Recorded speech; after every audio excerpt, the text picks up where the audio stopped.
Yeah, it's a Big Bang. That's why there is nothing beyond that point. Yeah, no, that's There not is, you true. just can't see it. You just can't see it. It's whole lot of universe beyond that point, which spreads for eternity and spreads for billions Because it and because it, hundreds of billions because it years never and ends. probably trillions of years. because it never ends. No, and never started. That's amazing. And all these people who talk about Big Bang, and it's originated, as I said, as Genesis theory, basically roots in Genesis theory, and yeah, they want to find God in that. But in my opinion, I'm not for God or against it. I just don't know. I really don't know. I think that religion, not God, religion, was invented, to make someone feel better. Some people who don't know how to deal with reality. Look, they want to be religious. Let them be religious. Everyone should have own God as a compass for moral compass in their life. But what's better as candidate for God than eternal, infinite universe that really every second, every millisecond creates something or destroys something. That's the ultimate God. This intimate, eternal universe is the ultimate Explain to God. me space-time continuum. Space-time continuum is basically it's a matter. Matter. Yes, Okay. with a distributed mass and a density. Is a matter which is stretched around big masses of big baryonic masses, as for example, sun and solar system, as galaxies, for example. Now, is the gravity stretching it? Is that what's stretching it? No, That's not what it's doing. the gravity is a result of its stretching. Okay. So the gravity is manifestation of the stretching of space-time continuum. Oh, okay. The gravity's So it's a negative kind of like negative force.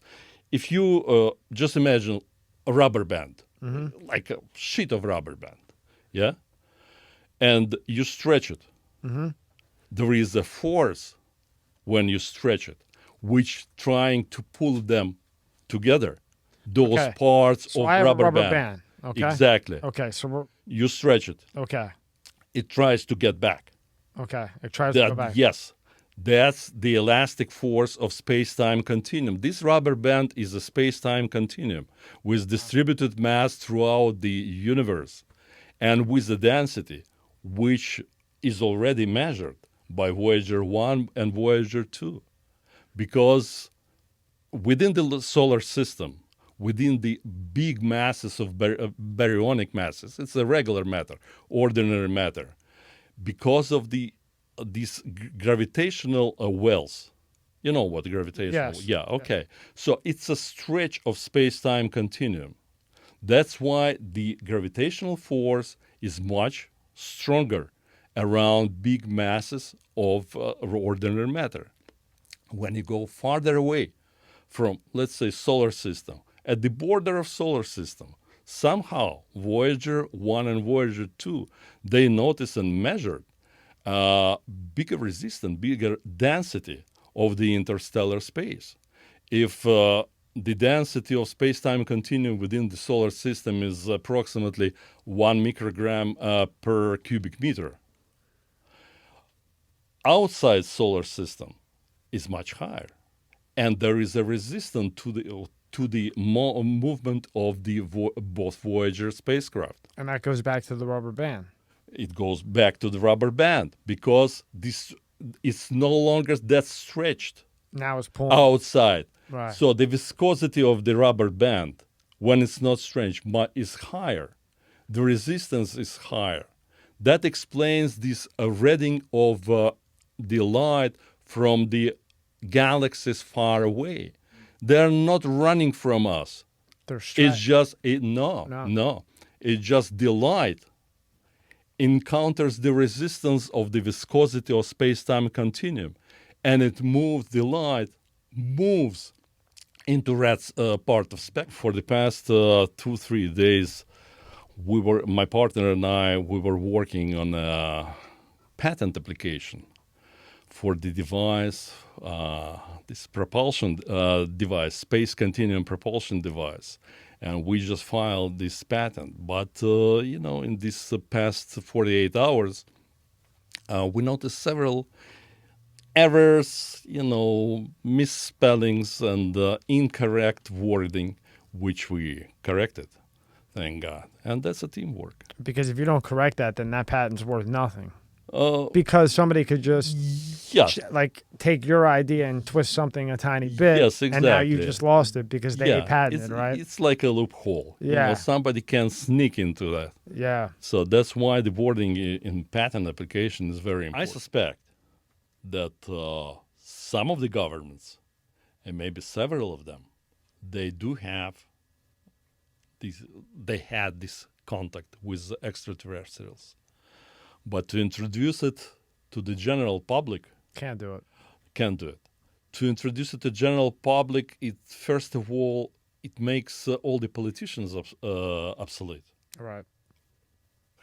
Who would listen to a politician? Right. Yeah.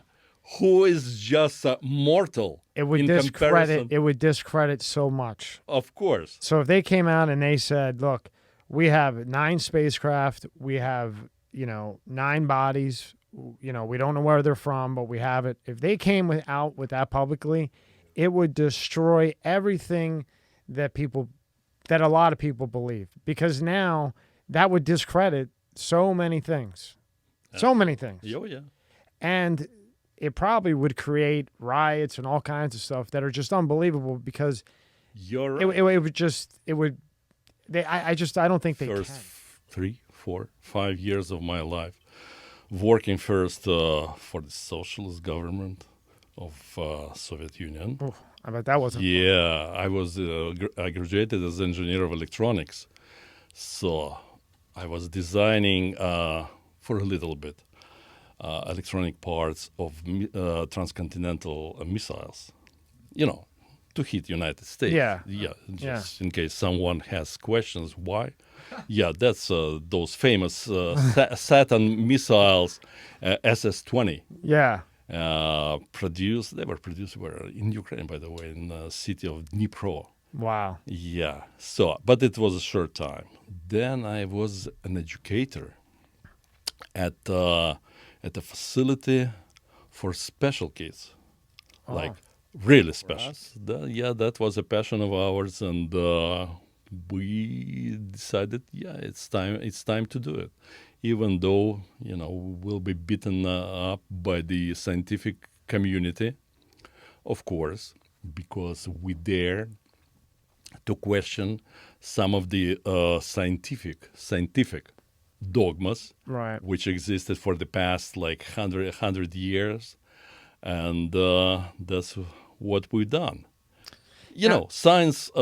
To be honest with you, science in starting 20th century, probably 21st century, it's more like a religion. Some parts of the science, it's either you believe and you're in crowd, or you don't believe and you're obstructed, and they don't speak to you, and they're saying you're an idiot. And some of the wonderful, famous inventions of the past 50 years, the scientists who invented them, they were first bad mouth. Take Vera Rubin. Yeah. Okay. Brilliant astrophysicist. She was beaten up like there is no tomorrow. Eaten alive. Yeah, absolutely. When she started talking about dark matter, dark energy, my God, what dark matter, what dark energy. To get a life of just average citizens is easier, and to earn some money in the process.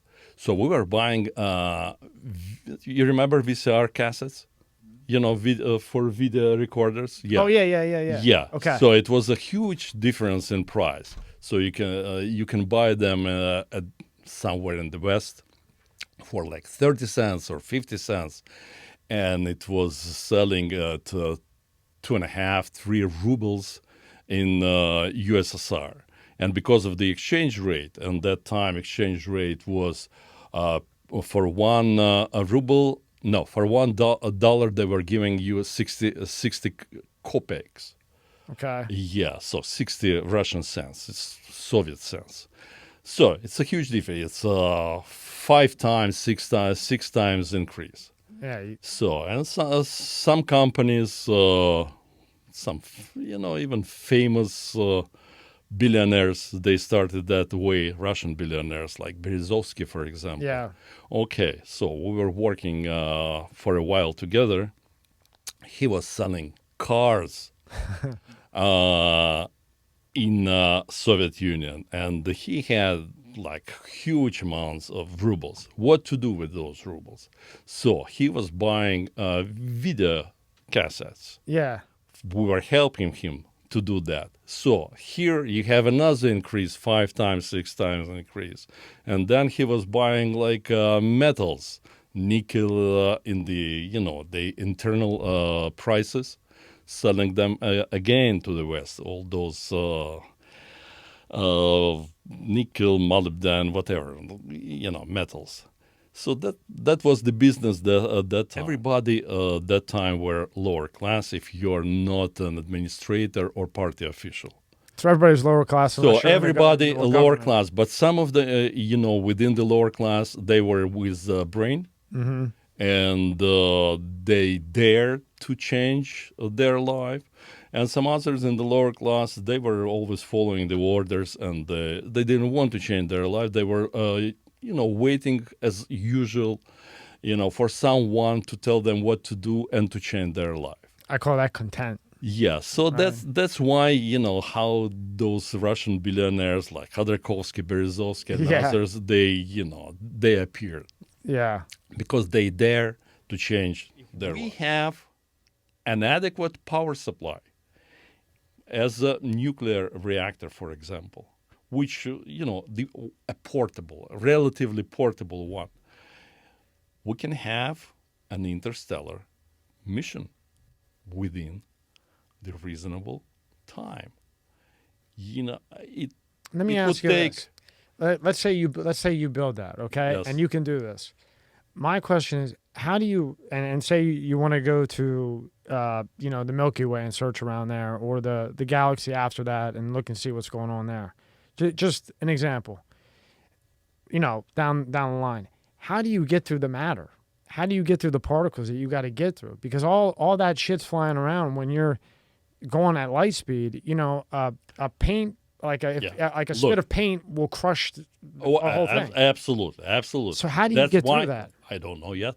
You got to figure that out. Yeah, you better hurry up. Not me alone. Your team. Your team. Not even our team.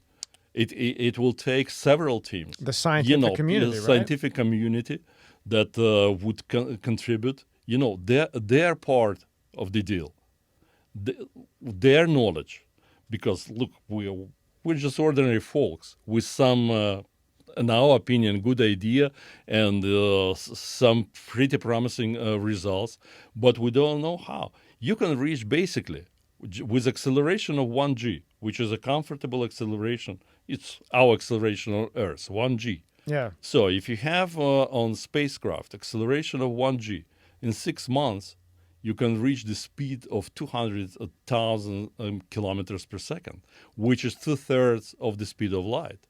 In 9 months, you're at 290,000 kilometers per second, which is just 10 kilometers shy of speed of light. Yeah. Of speed 10,000 kilometers shy of speed of light, and you can reach almost speed of light in less than a year, with just 1g constant acceleration.